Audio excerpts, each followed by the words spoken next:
வைகாசி விசாகமா? அப்படியே சரி, இன்னைக்கு வைகாசி விசாகம் அப்படின்னா முருகனுக்கு என்ன கோவிலுக்கு கும்பிட்டு நீங்கள் வரல.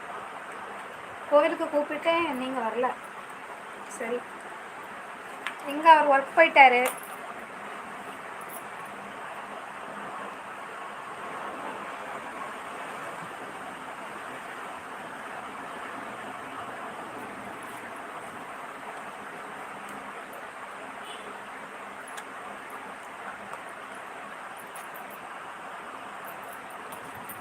அது தெரியலமாம்மா, விசாகம்னா என்னன்னு தெரியலமா.